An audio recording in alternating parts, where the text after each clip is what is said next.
Hi, my name is Sri Devi. I'm a program manager at Microsoft in the Office 365 Outlook Services team. In this video, I'm going to talk about a couple of exciting APIs that are going to greatly enable a user. The first one is the automatic reply settings of the user, and the second one is the Find Meeting Times API. We announced the Outlook set of APIs a couple of years ago. These included the Mail, Calendar, and Contacts APIs. Today, the Outlook APIs has a beta, V1, and a V2 endpoint.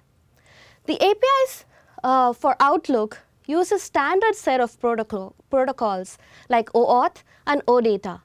This enables an app developer to very easily use these APIs and the rich set of features that it offers to target a variety of scenarios and an audience of more than 400 million users. That's right. These APIs are not only available for Office 365 accounts, but also for upgraded consumer accounts. And when I say consumer accounts, these includes Outlook.com, Hotmail.com, Live.com, and MSN.com. We are upgrading all consumer accounts in batches, and your account will be upgraded soon. The two APIs that I'm going to talk about today, and a lot more, are available at the Microsoft Graph endpoint as well.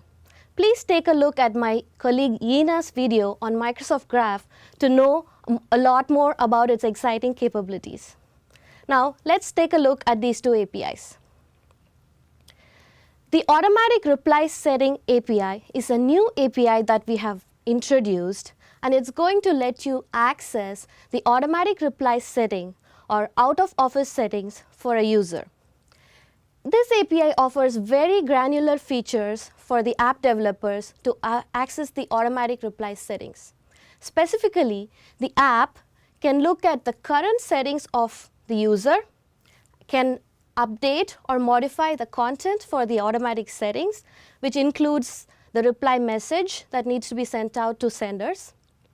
It can schedule automatic replies to be sent to external or internal senders and during a specific time frame, and can also change and update these settings later. To use these APIs, the app would need a new set of permissions called the mailbox settings.read-write permissions. This API is available for both Office 365 as well as consumer accounts. However, some of the features of this API are applicable only to Office 365 users. For example, the internal reply message. This is a setting that is used to indicate what reply needs to be sent out to the internal users in an organization. Since a consumer account does not have a concept of a company or an organization, this setting does not apply to consumer accounts. If an app tries to update this setting for a consumer account, an error will be returned. Now, I'm going to show you a quick demo of how you can use this API. Here I have a user, Sarah Davis, and let's take a look at what the automatic reply setting for the user are. As you can see here, Sarah has set automatic replies to be sent during a certain time period, and she has set the internal message. She has also set an external message and an external reply to be sent out to users outside the organization. Now, I'm going to try to access this using the Outlook REST API. So, I'm going to hit execute here. I'm doing a get on me, mailbox settings, automatic reply setting. As you can see, it returned a 200 OK result. Let's go look at what the JSON looks like. Here you can see that the external audience is set to all. You can see the external and internal reply message. You can see that the replies are sent scheduled for a certain time frame, and you can also see what the start and end date for that are. Next, I'm also going to try to update the automatic reply setting using the REST API. For that, I'm going to send this in the body. I'm going to do a patch. I'm going to do a patch on mailbox settings. and I'm going to send this in the body. As you can see, I'm going to set the status to always enabled. I'm going to turn off external reply message for an external audience, and I'm also going to update the internal reply message to internal reply message. Let's hit execute here. It returned a 200 OK. Let's go see what's there in the return JSON. Like earlier, the return JSON also now shows the settings for automatic reply. Let me go back to Sarah's account and see if the reply got updated. As you can see, the send replies only during this time period box is unchecked, internal reply message is updated, and the box to send replies to outside organization is also unchecked. So the API did work. Now let me take you back to the next API that we are going to talk about, the Find Meeting Times API. This is a cool API that, given a window of time, provides an app the best possible meeting times between an organizer and a set of attendees. The API takes a very tedious part of scheduling meetings, which is looking through raw FreeBusy data, and instead does all that logic on behalf of the app or the user. So the user can just take the data returned by the API and use that to schedule meetings. Now let us look at some specific details of the API. So the API takes a variety of input parameters like attendees, meeting duration, location constraint, time constraint, and max candidates. Max candidates is the number of results that the user expects the API to return. The other input parameters are self-explanatory. What does the API return? The API returns a collection of meeting time candidates.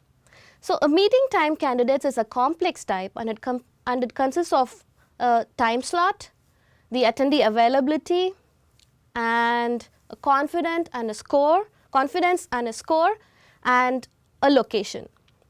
So confidence is a percentage number that indicates the likelihood of all the attendees attending the meeting for that particular time slot. For location, if a location is not specified as an input, then the API is going to try to find the best possible location for that meeting slot. It uses previously used locations by the user and returns that as an optional location in each of the time slots that it returns. Let me show you how easy it is to use this API.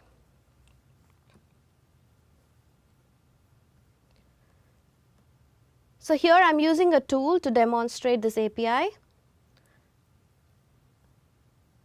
This, I'm just showing you that it is the same account of the user Sarah Davis that we used for the previous demo.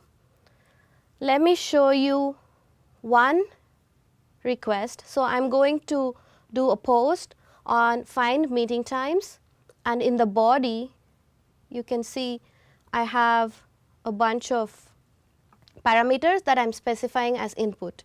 So I'm specifying a couple of attendees from the user's organization. I've also specified a location constraint which says that I want a location for as confroom 1, and then I'm specifying a time period, and also I'm specifying the meeting duration as 1 hour. Let me hit send on this. Now this is going to go fetch FreeBusy data for the 2 attendees and the organizer and compute the best possible meeting times for those 3 users. So as you can see, you got back a collection of meeting time candidate, and it consists of meeting time slot, which is a start and end date, a confidence, the availability of the organizer and the attendees, and also location.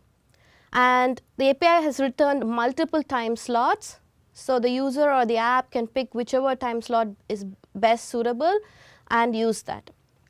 Let me also show you another demo where what happens if you specify max candidates. So here I'm specifying in the body max candidates as 2. So I expect the API to return only 2 results. Let us hit send and see what this returns. So there you go, the API came back. And as you can see, I have only got 2 results for this. You also saw that the API was very quick. So what happens if you don't specify any input parameters at all? Let's try that as well. So here I'm hitting the same API with nothing in the body, and I'm hitting send. So the API came back with a set of results. What is happening here is the API is going to fetch the free busy information for the organizer, because there are no attendees specified, no location constraint, no time constraint. So it is going to just get the next free busy slot, slot for the organizer. As I mentioned earlier, these APIs are also available at the Microsoft Graph endpoint. Please check out these resources that we have available for you. And also there are a lot of talks from my colleagues on Auth and Tasks API and a variety of other APIs. Please take a look at them as well. Thanks for watching and happy coding.